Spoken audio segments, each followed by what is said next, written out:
Well, round two. Good morning, good afternoon, good evening. Welcome to Rowdies Live. My apologies to anybody that was on the original stream, but some technical issue caused the stream to close on YouTube. So our deepest apologies for that. It's an issue that's happened to me a few times recently. Didn't happen the last couple of streams, and now it's happened again, despite every setting being exactly Not the first time being evicted, Brian. Yes, evicted from our own stream. Davina is in the chat. Thank you for rejoining us, Davina. Hey, Again. Davina. So help us by thumbs up and sharing. Davina gets a loyalty medal if we ever meet. She gets a present from the Rowdies for being so loyal. So it's the worst technical problem that can possibly happen. That is your stream stopping when you're in midstream.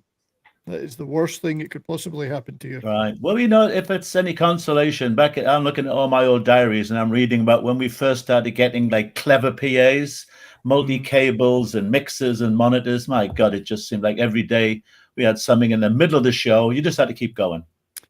Yeah, the more stuff gets advanced, the more things can go wrong. That's right. That's why I like steam locomotives. You boil water. What can go wrong? You can make a cup of tea with it as well. Then. They used to make their breakfast on the engines. They put the egg and bacon on the clean the shovel. There you go. There you go. Oh, yeah. I don't know what to put the egg and bacon on the shovel though. No, but it's clean. You clean the fucker. So what I would like to say about that, Granny, is that we all know that as a railway man, you love old boilers. Oh, oh, Jersey. I've seen keep you warm at night. That's right. Keep you warm at night, steaming in the summer. I hope you guys are well. How was your last 2 or 3 weeks over the? Right, we're still celebrating Christmas in our household. We basically don't start Christmas till the day after. It's easier. I see. Yes. And then we keep the tree up. We steal a tree from the neighbor's garden. Throw them out. Well, actually, what it is, why go around spending hundreds of dollars when the day after Christmas somebody always throws their tree out down the block? I know the straight on the day after. Yeah. It's right. So I go, so I drive around, and at night I grab it, and the car probably thinks, the tree's gone again, love. Get down the stores, because everything's at like 75% off. All this Christmas is free, decorations. Brian. This is free. That's 75% off. You can take the lights off their house too. Plus, there's 12 days of Christmas. Who says 25th means anything anyway? It's just purely arbitrary. Right. And a very good friend of mine, she's Greek Orthodox. Serbian. They celebrate in January the 6th and 7th. So it's all completely legitimate. I prefer Orthodox Christmas. Yeah, it's a lot quieter. Well, what about Christmas trees? Michelle and I used to take the kids every year to this right by the Torrance Hospital. It was a big tent, and it was all about 50 Christmas trees, all done up and everything. You had to buy tickets. It was all sponsored. You bought tickets. And all of a sudden, it was like, Michelle Kramer, you've won tree number whatever. And I was like, wow. And I loved it. It was all red. The tree was red. It wasn't a live tree. It's got Christmas presents on it. It was brilliant. Michelle goes, yeah, I don't like it. I'm like, what do you mean you don't like it? It's free. We just won it. Give it to a friend who's had it for like 15 years now. I've never heard of a red Christmas tree. Oh, I've seen a few. Oh, yeah. Oh, yeah. I don't get out much. Don't forget. I don't get out. What do you think they used in the Soviet Union? Maybe you'll see a red one. It's tough to celebrate Christmas in California anyway. I mean, it's just the sun is shining and it's lovely weather. Well, but at night it's actually really cold, and all the neighborhoods decorate the houses. It's actually cold at night, but yeah, difficult in the daytime. Well, as I was telling you before the stream, it's minus 50 degrees centigrade with the wind chill here today. No sympathy here, Brian. You chose to live there. That's cool. I've done gigs in Edmonton in February. I know all about it. Well, don't complain about California being cold. I'm not complaining. But I went for my walk this morning, and I got down the end of the street, and I turned around and came back. It was all windy and cold. I went, I'm not going to walk in this stuff. I do that. Too windy, messing his hair up. Well, no, but you sweat, so the time you get home, you're soaking wet, and it's so cold. You know what I mean? Oh, it's a bitch. Well, it's great to be back doing this, and it's an interesting week this week in classic rock history, because not only are we here to celebrate Jeff Beck, but on January the 9th, Jimmy Page was 80. Yeah. It was his 80th birthday. So Jimmy, he actually looks like his own grandmother now. He looks 80. He does look 80. No, you know what? I think they all look good. That's not a recent picture. No, this is from about 10 years ago. Are you kidding me? Yeah. He's even older and grayer now. But he's older. He looks older now. This is more the Jimmy Page we know and love, of course. Yeah. So he was 80. Hang on, I'm seeing double Brian. What is that? Yeah, there's something wrong with that guitar. That's right. Yeah. And the thing is, I've seen him play both necks at once. No, his fingers are not that long. Have you ever seen Rick Nielsen? He's got the 6-necked guitar that he uses, and they all work. So Jimmy, of course, 80. Here he is with Jeff. Yeah. Way back in the day. God knows that's 70. 68, probably, if that's the Yardbirds. 68. It's post Yardbirds, I think. Is it? But possibly the Bolero era. I don't know. Hello, mates. Michael Springer says, hello, mates. Good day, mate. Hi, Michael. Hello, Michael. Michael. Welcome.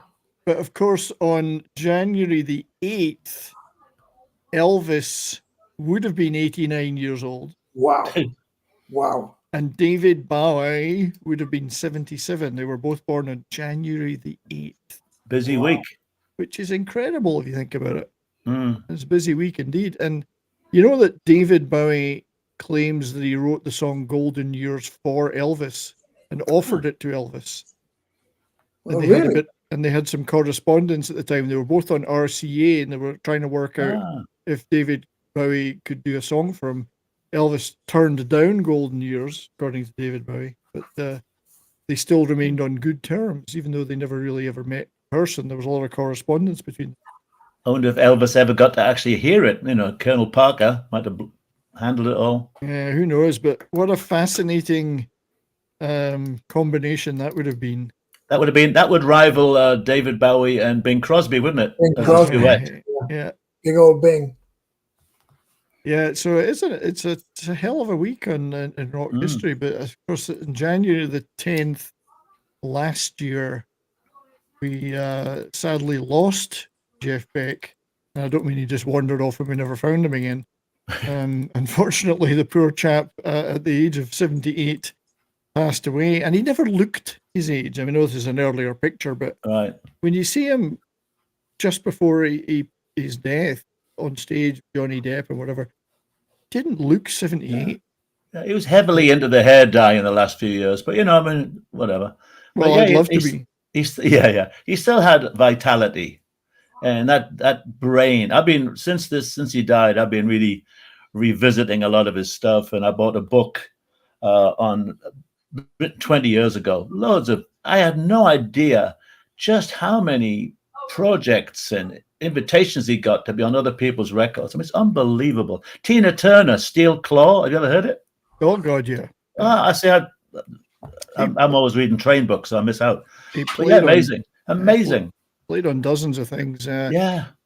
It's a fascinating guy because although he's one of that big three, I guess, Clapton, Page, and Beck from that era, he actually, I guess, was slightly less well known to the general public, not to other musicians who adored him, but because he didn't chase pop hits or fame in that way, a little less known, I think. Yeah, and the record companies didn't know what to do with him because he never came out with the same thing twice. Every album was a little bit different, and he followed his own path. There's no doubt about it. I think he did okay in the end, but he wasn't really. He didn't want to be the front man all the time. He took it when he got it, but he liked being in a band. When he got good musicians, he seemed to relish being in a band. I can understand that. Yeah, and of course when he came into the Yardbirds after Clapton left, he just revolutionized that sound and that group. Yeah, with some crazy, crazy stuff. Actually, my good lady wife has got some scrapbooks from when she was a little girl in the 60s, and she has this poster of the Yardbirds that she kept all these years. Oh, yeah. With Jeff there. Cool. I don't know. I think it might have been from Fab magazine. Yeah, And so she's kept that all these years on the back, of course, as the band bios and interviews and fabulous. Yeah, Jeff, favorite color of his purple. That's that kind of rubbish. Purple. But, his first guitar thing was Heart Full of Soul. Immediately, you go, what's that? You hear him straight away. You could hear the difference. Yeah, magic. But the Yardbirds, fantastic band. We've got some clips to play if you guys are okay. This is that silly blow up where he breaks the fake guitar. It's like a cheap guitar. So we actually have that. We're going to play a few if you're okay with that. Yeah. So let me just find that. Oh, here it is. Right, so this is the movie Blow Up, but this is a rare shot of Page and Beck in the Yardbirds together.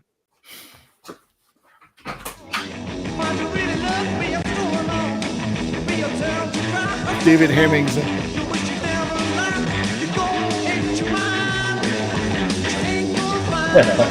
So bad. But this beautiful guitar sound that the Yardbirds created because of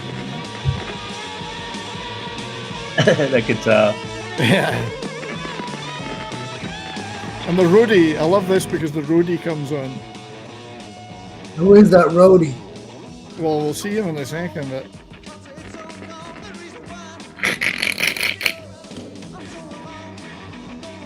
here he comes. Hey, Red Jeff, let me get it, man. Is it Bob Hancock now? He might not. He might just be an actor, I guess. But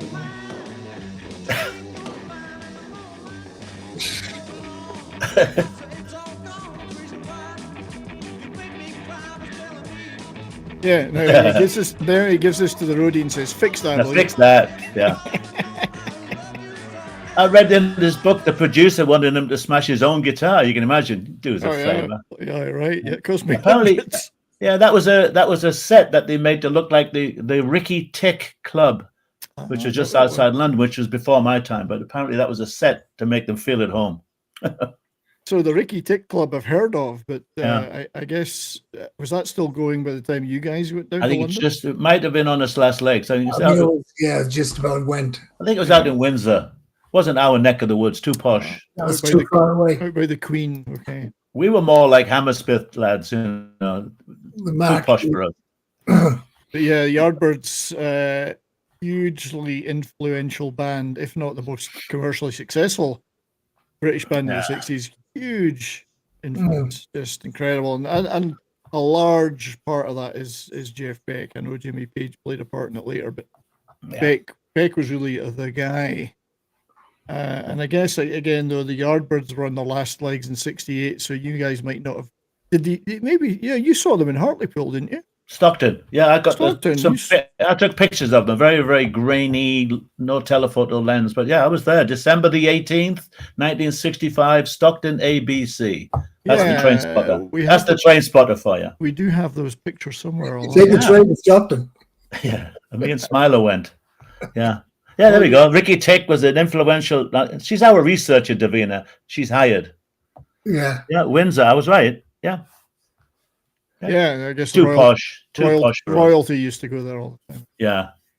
Yeah, too posh for us. That's right. There's a famous story of when the Royal Command performance, when the Beatles were being introduced to I think it was the Queen Mother, and she said, "Where are you playing next?" And they said, "Slough." She said, "Oh, that's near us." Yeah, I know. I love that. Like she was going to go. Yeah, might pop in one night. Can you put me on the list? Yeah. She was brilliant.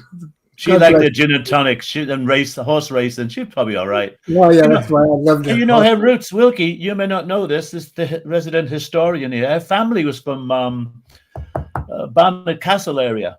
The Bowes Lion House is still there. Yeah, she says she's got a bit of northeastern roots. Oh, cool. A bit of the northeastern, eh? She got a bit of the northeastern, yeah. I knew somebody would follow up on that. Make a terrible joke about that, yeah. That's right. But yeah, Yardbirds, what a band. I mean, Roger the Engineer, which is a great album. Right. And all that psychedelic, freak beat stuff. Still got mine.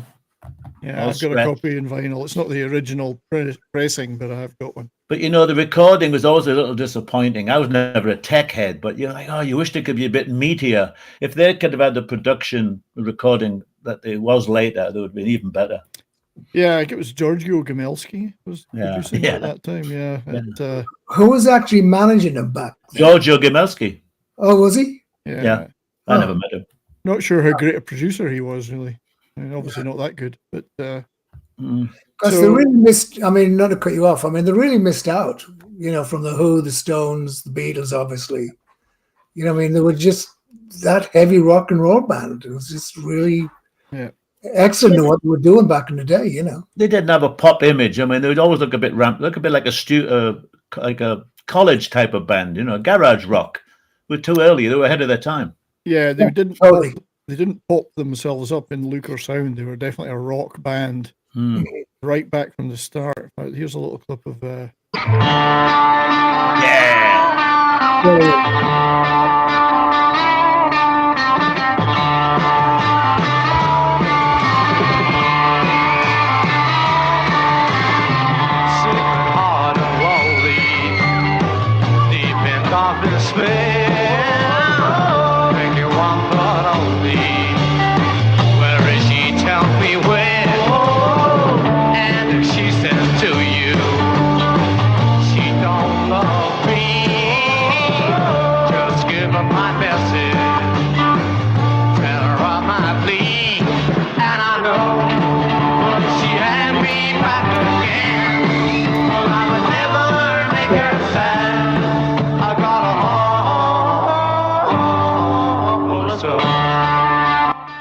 Yeah, that twangy guitar that he. And it's the suits and the shirt and tie stuff and all that. Yeah.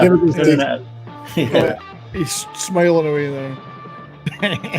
And he was brand new to the band. This might have been his first television appearance. I think he was brand new. Probably, it probably was the first. Yeah. Yeah, I think it was. Yeah, they looked pretty sort of preppy then for the television. The manager, dress up for the television, lads, for the cameras. Make sure you put your tie and shirt on. What an incredible band to have Clapton, Beck, and Page all in the same band. Right.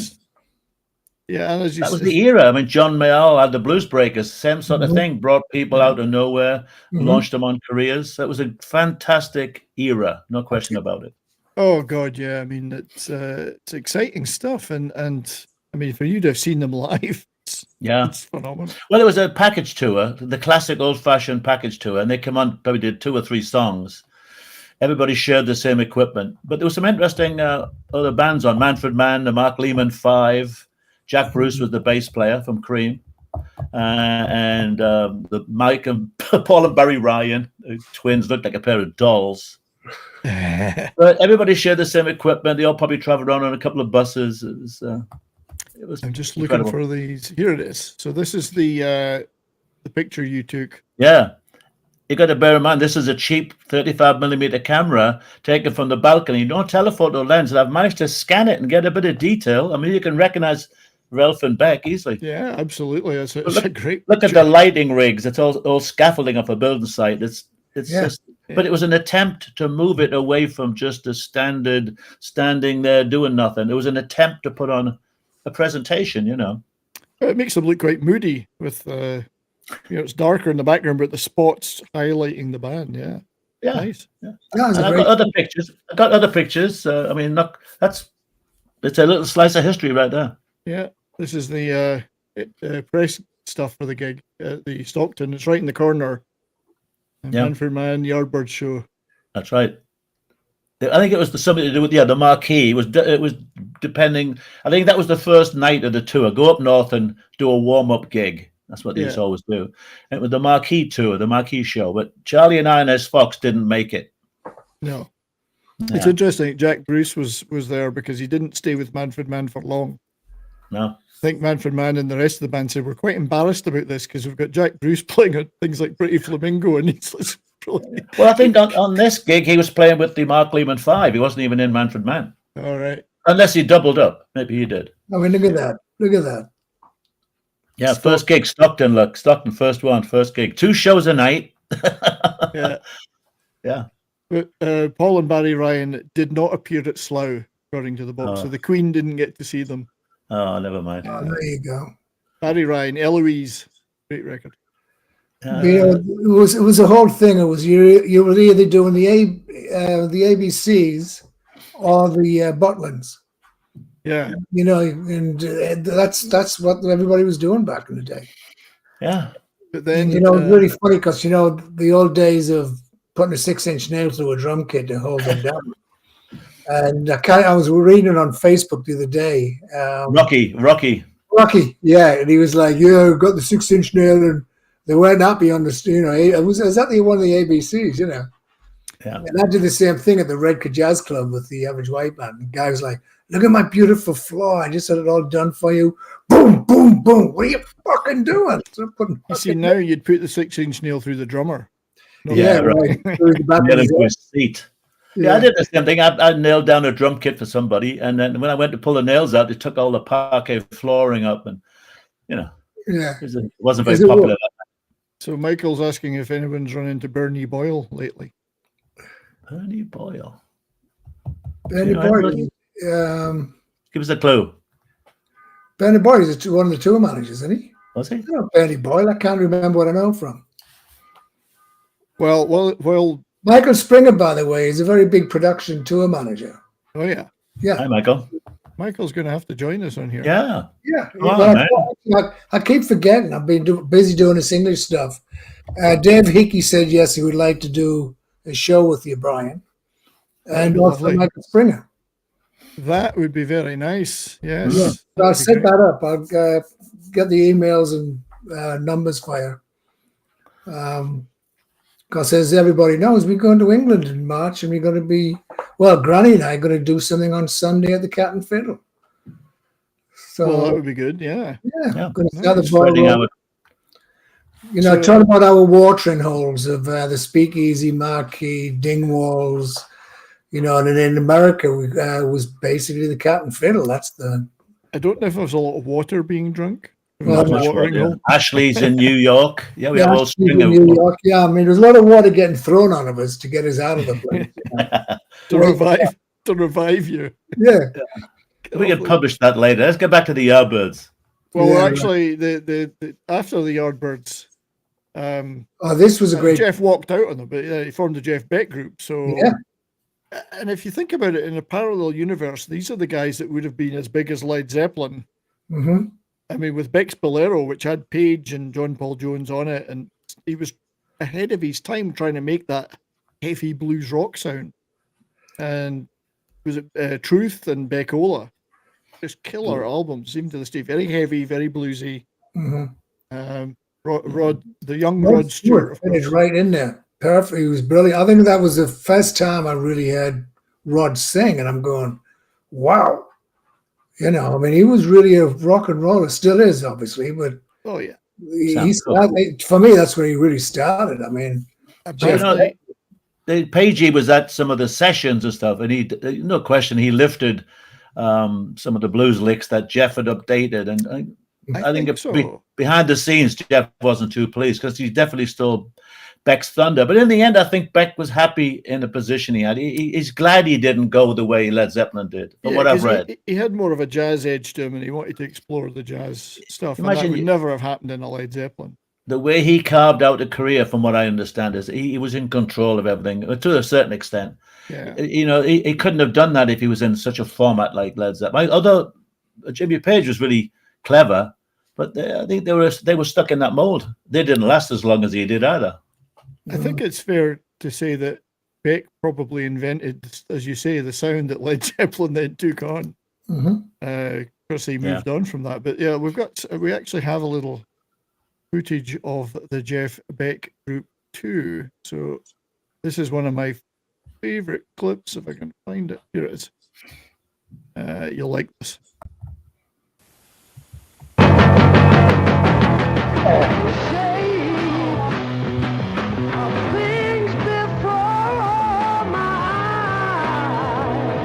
That's the record. Yeah, brilliant. Yeah, it's silent footage added to the record. At least the footage exists. So. I have some fantastic photographs of these guys in 1968 at a little club in the Northeast. Was that the what club was it? The Kirk Leviton Country Club. Yeah. But didn't they play the Catcoat? They played in Catcoat Road as well. Oh no, that was 3. Sorry, wrong band. I just love this footage. It's awesome. But Rod Stewart was so shy when he started singing with him. He used to hide behind the amps because he was so shy. I find that hard to believe because the pictures I've got, he comes out, he's got a big hat on, and during the show, he's working his way down to just a shirt and pants. I don't think it took him long to get into the swing of it, but as Jeff Beck said at the very beginning, he was still a teenager or pretty young. He was like, oh God, you know. He'd been performing for years though with Steam Packet, Long John Baldry, Brian Auger. Well, just what Jeff said, that's all. But I talked over the music. I mean, I have some fantastic photographs that I've never had published. I've been trying to get them published of very close up in a little club, Jeff Beck, Rod Stewart, Mickey Waller, and Ron Wood live, and they're fantastic. And I was trying to get them onto the official Beck booklet, bigger Genesis books. They were doing an official biography, and they expressed interest, but unless they stole them from me, it never happened. But I've got some fantastic pictures. Fantastic pictures. Well, we'll get those on the show. I'm trying to protect myself from that. I'd like to have people see them, but I'd like to get the credit. Well, absolutely, you got to be careful with that. Yeah. Copyright stuff. But they're fantastic. It's a shame they're sitting on my shelves, and I'd like to get them out. It's possible they're sellable. I mean, you might be able to sell them somewhere. But Michael Springer must have come on. So yeah, let's set something up. Yeah, you don't came back to me. Thanks, Michael. So he's tour managing McCartney. He's done a lot of stuff. A lot of big stuff. He had to go around making sure the caterers didn't put any meat in the dinners. That's right. Yeah, he's got very strict rules. You had to sign a contract, I think. Yeah, very strict rules about other things and that. But that's right. So the Jeff Beck group with Ronnie Wood on bass, of course. Yeah. Ainsley Dunbar, Nicky Hopkins, Rod Stewart, great band. I think they only did the 2 albums, but beautiful stuff. And Rod and Jeff did work together intermittently in later years. They do that great version of People Get Ready. Yeah, which they performed live. It's beautiful. I mean, I've got that clip too, but don't want to overwhelm you with too many clips. I think Jeff had a soft spot for like that classic R&B, the Tamla, and Rod Stewart loved Sam Cooke. So I think that softer side was really Jeff's always had that. Recently, before he died, he was doing like Over the Rainbow. I think he's always had a soft spot for a good melody. I've got that version, and his version of Amazing Grace. Again, I've got it written down. I want that played at my funeral. Yeah, Jeff Beck's Amazing Grace. Well, I could get a piper, but Yeah, you see the technique on some of these videos I've been watching lately. You get really good close-ups of his technique. It is no pick. I mean, I can't speak technically, but he's just doing harmonics on the strings. He's not even hardly picking the strings. He's using the volume and the whammy bar, and he's doing phenomenal sustain. Yeah, he created his own thing completely, and he's tapping like the slide, just tapping the strings and getting all these incredible sounds. No pick and very, very little in the way of. He said he didn't really use effects. It was just the guitar and the amp and the settings that he used. So there's an amazing that Montreal Jazz Festival 2001. I can't see any pedals unless they're hidden behind a monitor. He just seems to be doing it. Yeah, it's all in the hands, and he uses the Fender guitar to do it. We have that clip actually. Yeah, a little bit of that would be great. It blew me away completely. And Jennifer Batten is a woman guitarist. She's fantastic. It's funny. You like to play with women bass players a lot. I noticed, like Tal Wilkenfield, and she's really good. Really good. His last band was mainly women, wasn't it? 2 or 3 women. He was always at a space for that. And it wasn't. Yeah, it just he just liked that dynamic, I think, on stage. Yeah. What music? You liked their music? You liked what they brought, the energy maybe? You just liked, I mean, hanging out with a bunch of blokes on tour for 6 months, that's pretty tedious. Well, indeed. Now, I'm just looking for that clip now. So, talking, guys. Yeah. So, I mean, I've always liked Jeff Beck. I fell out a little bit in the 90s, but I'm catching up and always had an ear for him. But I missed some of his albums when they came out, unfortunately. because they weren't announced very much. You never knew when one was coming out. Well, the one that got me really heavily back into them was You Had It Coming. Oh, yeah. Which had Rolling and Tumbling on it with Imogen Heap. And yeah, it was really good. That album was brilliant. Yeah. I like this one. This Jeff Beck, Who Else? it's some fun. That's a bit of electronica, but my God, it's. I'm trying to Can't describe it. It's amazing how many young people and even older people don't know about this stuff. You know, just. Oh, this is not the one. I'm trying to find that clip. Granny, we had one of those bag things with Wishbone. I had to set it up. This is the very early bag, yeah. But this isn't the clip I was looking for, but this is fine.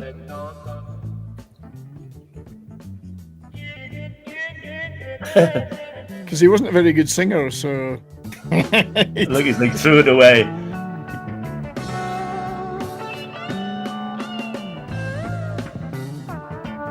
Yeah, that's not the one I was looking for, but that shows again his way of experimenting. Imagine when he first heard about that. Oh, let me have a go at that. You know, you basically the sound came off a speaker in the bag through a tube into your mouth, and you used your mouth as a sound box. That's all it was. But then that got picked up by the microphone. I mean, I used to set it up with Wishbone Ash, and I had to keep telling myself, where does it go? It's kind of weird, you know. What am I setting up exactly? I think you get a good example of the sound he achieved when you see him doing stuff like A Day in the Life, you know. Yeah. Well, that's that softer side, yeah. Yeah, that he always had a kind of a trembling thing, tremble, you know. Yeah.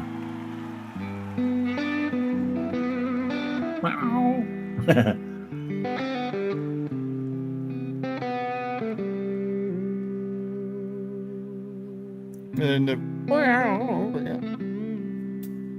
there you can see he's doing the volume knob. Yeah. Yeah, that kind of, there's a rough edge to it, but it's still beautiful. It's weird. Yeah. I wonder if anything's going to come out, unreleased stuff. I mean, they're not in a rush, obviously. I wonder if there'll be something.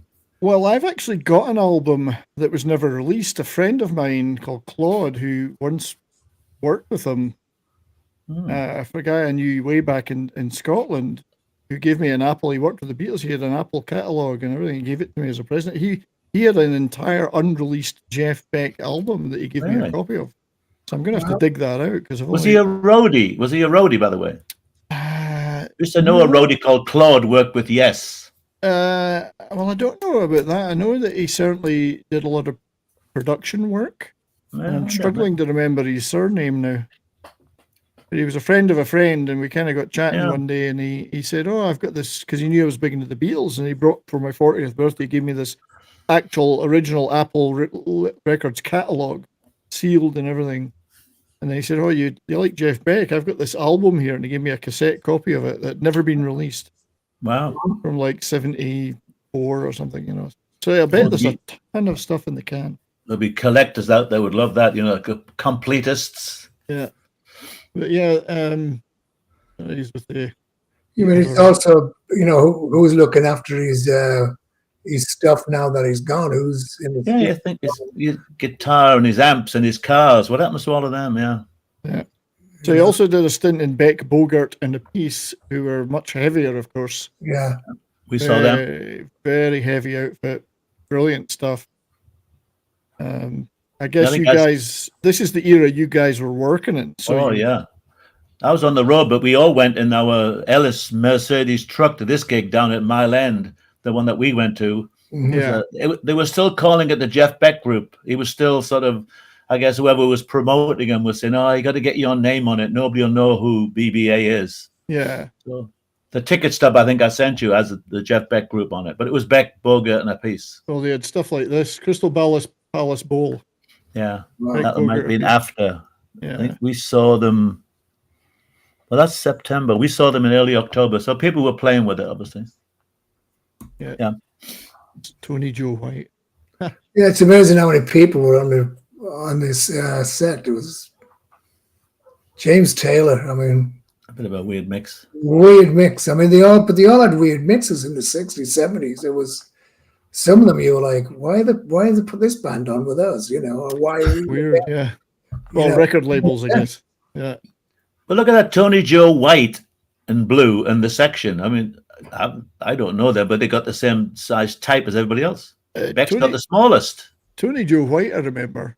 Vaguely. I think, I know this is a sidetrack, but pretty sure he wrote a couple of quite big songs. Yeah. Wasn't he the guy that did Polk Salad Annie, the Elvis cover? Oh, that maybe. Rainy Night in Georgia. Oh, yeah, okay. Steamy Windows that Tina Turner had a hit with. That was Tony Joe White. Yeah. So you're way more informed than us. We were just... Yeah, I mean, I don't remember the guy at all. Yeah. I do like the Steamy Windows. Yeah. Because I say I've never heard of him doesn't mean anything, because I was in my own bubble. Yeah, he's just one of these guys that was on the scene. It's kind of swampy southern rock. Right. Yeah, here's a quick clip of Beck and Bogart, but yeah, much heavier, I think, than the jazzier Jeff Beck output. Oh yeah. I'll flip forward. Morning Dew. Yep, this is a great clip.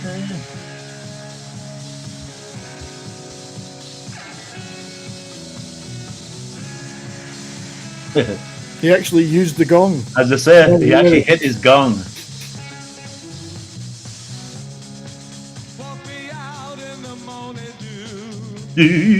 I didn't like his voice much. Yeah. Was that Carmine or Vinny? I can never remember. Carmine, a piece. Carmine. Because Vinny's his son, isn't he? No, it's his younger brother. Oh, it's his brother, right? Yeah. I mean, how can you play that and sing? I've always had I admire singing drummers. Yeah. It's tough. Yeah, Munden with the tremolos. He did a lot of stuff. Karen Carpenter. Yeah, Yellow River, the drummer. He was good. She was really good. That girl. She was pretty good. Yeah, very good. There's Jeff in his glory. Yeah. But much more of that heavy sound that Bolero did. Maybe not representative of his jazzier blow by blow and definitely. wired stuff. He was still feeling his way. He didn't know what to do next, you know. Yeah. But I'm full of all this because I've just been reading this book, and you know, he'd seen them on tour in the States, and when they were in a band called Cactus, he thought, if I can get those guys interested, but it would take time for them to get out of the commitments and to eventually be available and to then try it out, you know. But he'd had an eye on something after the Jeff Beck group. You know. In the Jeff Beck group, what was that big hit they had? And they made Superstition. Which one? Superstition. Superstition. No. They made Jeff sing it. I Hold Silver Lining. Oh, right. Yes, So there's this whole story behind it's that. the biggest hit he ever had, and it's like He hated it, but in the end, he couldn't fight it, and he would go along with it. No one in North America knows about that song. And if I'll mention it and I'll start singing it, they'll go, "What's that?" I go, "It's Jeff Beck." Jeff Beck had a hit. And it was Mickey Most produced it, right. of course. Yeah. So, Oh, God. But he was saying Mickey Most was a bit of a taskmaster and didn't want to bother with retakes. So he said, when you hear the guitar solo, it's not really double tracked. He said I had to play it twice, and they wouldn't bother let me correct it. So it's slightly out, the double guitar part. This is on the Jules Holland show. Yeah, he went along with it. Got Robert Plant and Tom Jones and backing vocals and Chrissy Hine. Solomon Burke. 2003, okay. But yeah, he was embarrassed by this record for years, but it was his only big single. Yeah, no, he hated it. Everybody loves it. Oh, like,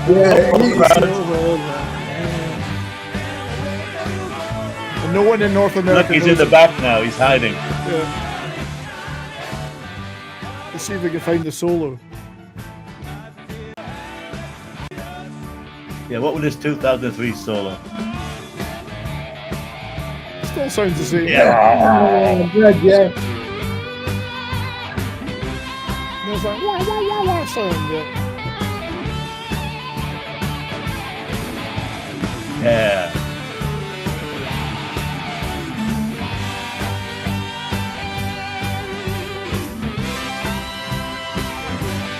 Yeah,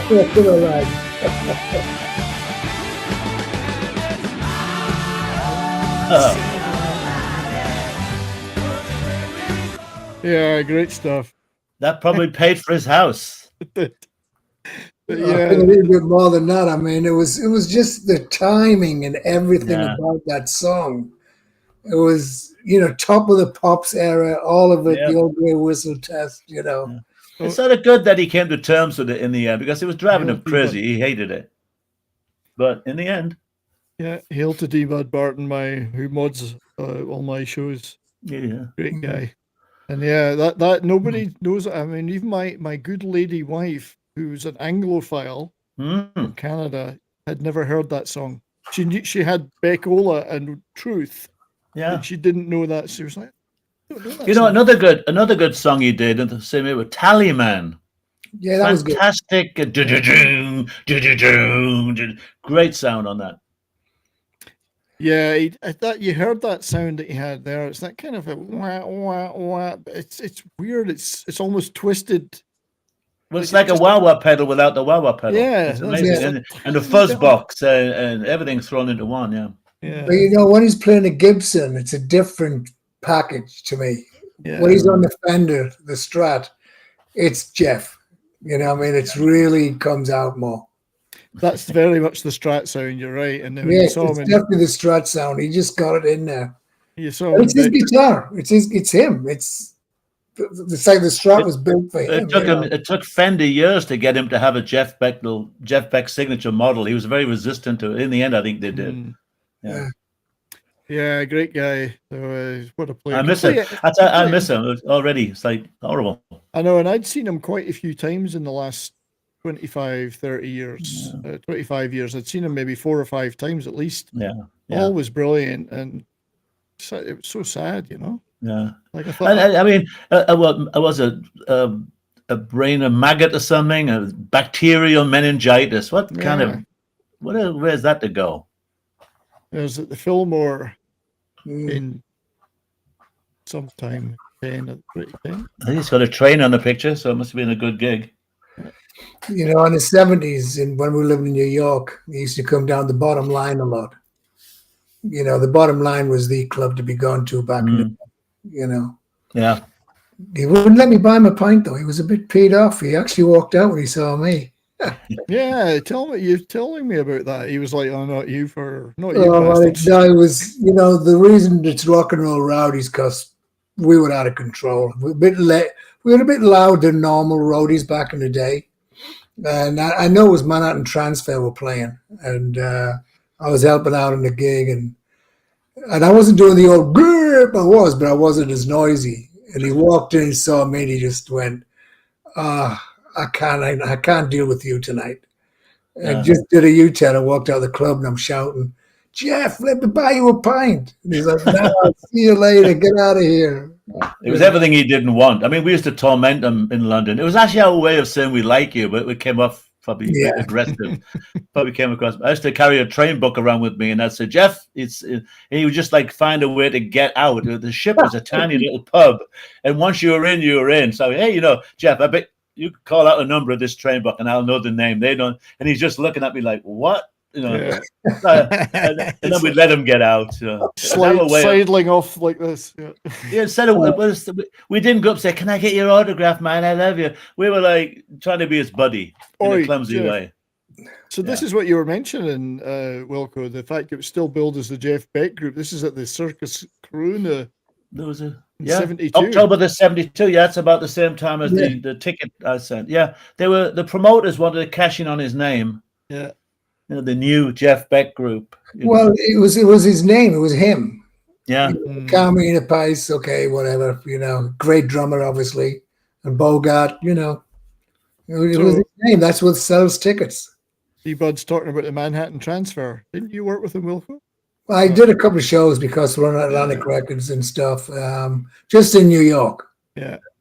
Chanson. The moon. Yeah, they were good. They were really good people. I love that. They came back out. They just went on a small tour a couple of months ago. I like that stuff. Yeah, I love that stuff. I think they just did a farewell thing, didn't they? Yeah, there was something I saw in the papers or on the Facebook or something. They were doing something. Yeah. So the Shrine Hall in Colorado, is that? Oh, no. Never done it. I used to do the Red Rocks and There's a Shrine Auditorium in LA, but this is Scenic. Can't read the thing. I don't Scenic know. Source presents. well, it's no, in it's- Colorado. I don't know what part of Well, Colorado. no, it might not be. This says Groove Co. That I thought that meant Colorado, but no. I don't know where the Shrine Hall is. Well, there's a Light- Shrine Auditorium in LA, but I don't know that they would call it the Shrine Hall. Lights by That's a Piccadilly, great poster, though. Sound by poster. Black Gold, and Lights by Piccadilly. Oh, I bet that poster's worth a few, Bob. yeah, I like that. Yeah, it's a good one. Then the Allen Theatre. That's Cleveland. That's Cleveland. Cleveland. That must be the only gig in Cleveland I've never done. The Allen Theatre. Wow. Nice, eh? Nice. I like that picture. Unless there was one gig in Cleveland where you had like one stage, but depending on which way you faced, you either had an intimate setting or a big concert setting. So it had two halls on the one stage. Oh, I I remember the name of that. Was it the Avalon? I don't remember. No, I thought the Avalon was a The nightclub. Avalon, and Don't know. I mean, Somebody we will know. did. Yeah, I think it could have been the Avalon. I'm not quite sure. Cleveland, so. we did. When you and I nearly got arrested and beat up by the fucking union. Which time? Which time?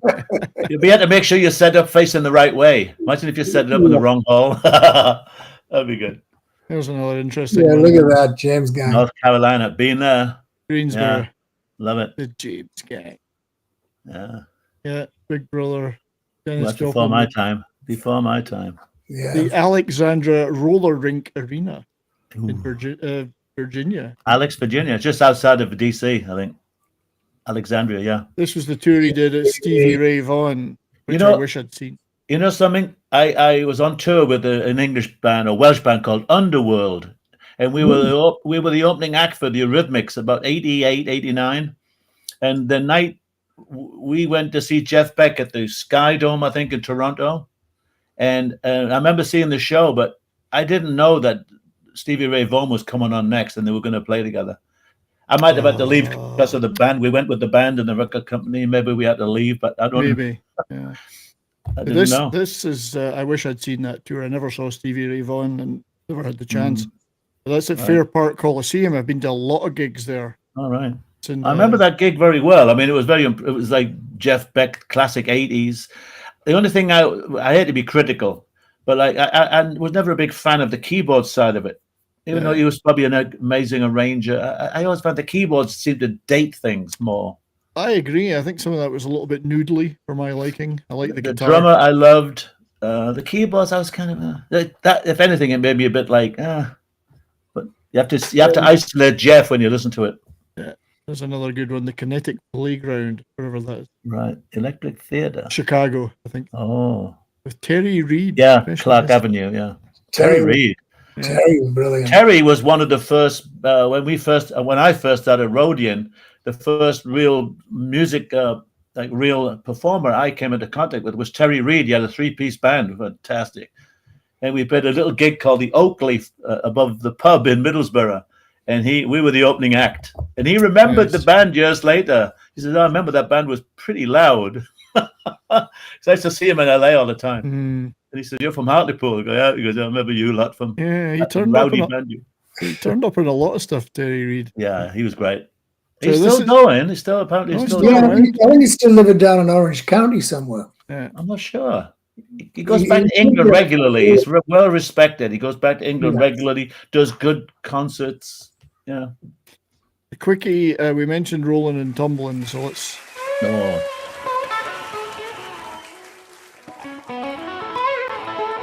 Towel there. Which thing is that? Is that Just Stone? Is that It's Imogen Heap, I think. isn't it? Imogen Heap? Okay. Yeah. Oh, Nice.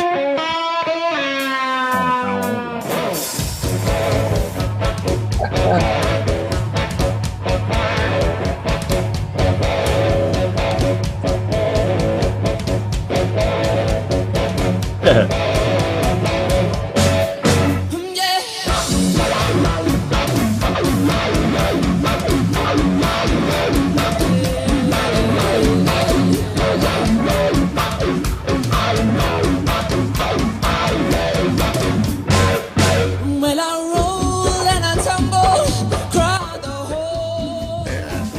noise that because I'm getting the stream warnings. We're going to block your stream, but I do love this, and it was on You Had It Coming, and that one of my favorite albums. Brilliant album. With that guitar sound, it's just you can't. Nobody got it. It's just I said it's that Strat sound as well. He just knew what he was doing on that guitar. Yeah. Did you said you found that Montreux Jazz Festival one? Have you got time for that? I don't have it here, mate. Okay. I downloaded it earlier today and it's disappeared. Brilliant. So I think the whole concert's available online. I don't know that it's an album. But I obviously didn't download it correctly. Right. Yeah. But I mean, he did such great collaborations. There's that great version of Moon River, Eric Clapton and him. Beautiful. There's a beautiful animated video for it with the two of them in animation form. Stuff like that he just collaborated so well, so many things. I just love the guy, Yeah, me too. Miss him a Thanks, lot. Jeff. Yeah, thank you. But yeah, lots of great gigs, lots of great memories. Great memories. This Oakland Stadium. Look at that. Look at those lineup. Look at that lineup. Unbelievable. Yeah, Jeff Beck's in it twice. Yeah. Well, he's playing it 2 different nights, but he's playing 2 sets. It's 2 sets, no, it's 2 different. Yeah. Great. Oakland. Then they did the ZZ Top tour, and there's some great footage of them playing Rough Boy, where he plays that beautiful lead on it. Yeah. Great stuff. That's a good one. The Pavilion in Bath. Bath. Muddy Waters without a span. Not a span spelt wrong, but look at that. Muddy Waters and Jeff Beck and the Who. My God. Isn't that incredible? Yeah. The Jeff Beck Blues Group. Yardbirds one. Another one from Ohio, Lima, Ohio. Yardbirds. For all you kids out there, you should just start looking and listen to all of this stuff that was going on. We were lucky that we were hanging out and bumping into these guys in London. I mean, I was looking at the things like Uriah Heep and all of those guys that we just lived with them. It was just a living thing with all these different bands at the Mark of the Speakeasy. Yeah, we were just tiny cogs in the machine, but it was something else to be just part of it. Fantastic time. Just that whole era, Yeah. There's a great clip I've got here. It's only a few seconds long, but it's Richie Blackmore, who was a contemporary of Jeff Beck's. I mean, it's funny. They were all from not the same part of London, but him, Beck, Clapton, Page were all around there, and they all kind of knew of each other, all doing sessions. Here's him talking about Jeff Beck. Jeff cheats on the guitar because he has notes that I don't have on my guitar. So that's okay. I'll let him go on that one. But he knows how to ring a note. His soul comes through his tone as well as his notes. I love that. He cheats because he's got notes I don't have. I can't find. What are these extra notes? But yeah, his soul came out of his guitar, and I think that's, especially as it was through his fingers, not it was feel. It was all feel. Yeah. I mean, talent, obviously, but feel was so great, We've got time for another clip, I think. Let's play a little bit of him and Rod, I think, which is from a few years ago. It's not super recent, but it's not. This is I ain't superstitious. Oh, this is great. The Sean Connery version. I am superstitious. It is a privilege to be. I'm very stitious, not superstitious. It really is. This song we did 41 years ago. 41 years. 41.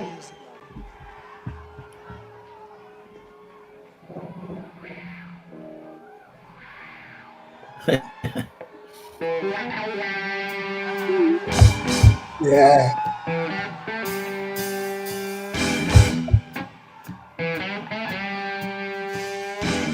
That's pretty ordinary tone. Superstitious, black cat cross my trail. I ain't superstitious, black cat cross my trail. You can only hold back so long. I know. Hail Dustin. Dogs begin to bark all over the neighborhood. Yeah. Dogs begin to bark all over the neighborhood. Yeah, but Oh. I got a word on the future, darling. I tried to clear the way.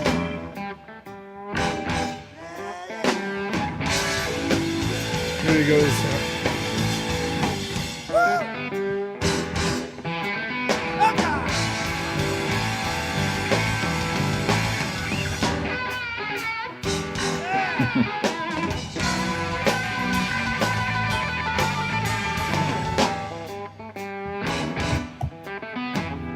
Dogs begin to bark. Anyway, what a beautiful track. Yeah, he started off with a kind of a normal tone, but didn't last long. But he goes like, wow, Fantastic. like that. Yeah, Yeah. it's great stuff. What a guy. Yeah, what a loss. What a loss indeed. Total. Yes, total loss.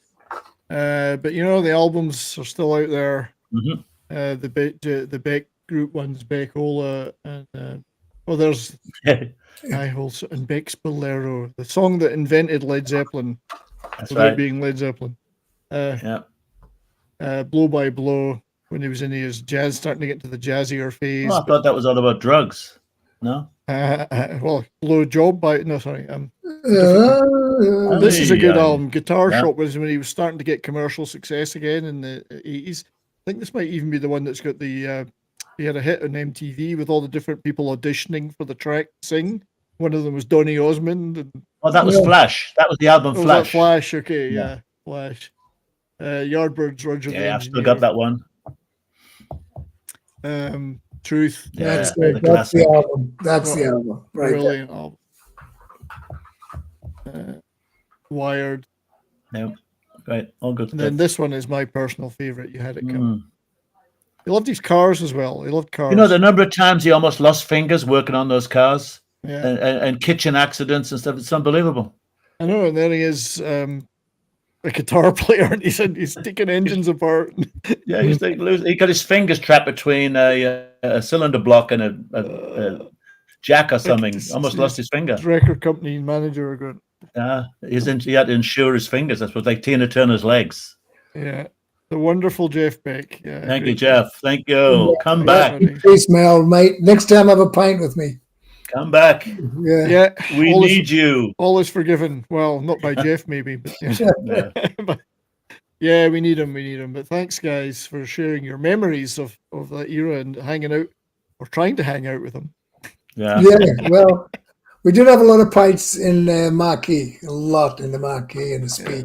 You The know, ship. Yep. The ship. Yeah. Thanks to everybody who tuned in. Thanks very much. Check us out again next week, Thursday, noon Yeah, we'll be Pacific back time. next Thursday. Hopefully without technical problems. I'm going to have to get that sorted again. It's a recurring thing, and the software provider is not helping me enough fix it. And yeah, so guys, anything else you want to plug before you go? Well, We're good. you know, I'll be talking to you guys this weekend about our conversation tomorrow. We're trying to do a pilot for a TV show. Mr. Grange and I are going to be in England. Is the world ready? On Sunday, no, they're not. But there's a lot going on that. And I think it's time to bring Mr. Emery back and see how he's doing. Maybe bring him in next week. Mr. Grange. And as Brian and I talked about earlier, maybe we should look at changing the day on this. Well, we could talk about that off Yeah, the we thing, need but to yeah. we're thinking of changing the day and time because it clashes with some other stuff. So Yeah. it might be we've got to make something that's good for North America and the UK, of course. But I'm sure we'll figure something out. But Yeah. thank you. I enjoy everyone. doing this show. I enjoy when Dustin did a great thing the other week where we did the heavy metal. He educated us. Yeah, Today, Brian always brings things out of the files, and it always amazes me all the little things he comes up with. Well, I I'm love it. inspired by you guys. Yeah. The things you've He's a done. rock and roll rowdy. But thanks Rowdies, everyone. good. Thanks everyone for being here. Deba, Davina, Dustin joined in the chat at the end. Dustin couldn't make it today for personal Thanks, reasons. everybody. Thanks for coming in, mate. Vinny Ward, Oh, Michael Springer, who Michael might have had to leave, but thanks for being Yeah, here, mate. Michael, thanks a lot, mate. I'll give you the call. And Brian, I'll give you all his information. D-Bud, and if I missed anybody, forgive me, but thank you for bearing with us through the technical issues and being here. And over in the Rumble side of my Rumble channel, Low Spec Linux has been watching and chatting. So good, thanks for being here, mate. I will be back on other shows on my channel soon. Check that out, everybody. Subscribe to the Rock and Roll Rowdies channel, and please get as many people as you can to get eyes on this stuff and subscribe and all that good stuff on YouTube. The more people subscribe, the more we can move forward and do more great stuff on the channel. So, but thank you, everyone. Have a great day and keep on rocking. Thank you, guys. Thanks, everybody. Uncle Wilkie on the way out.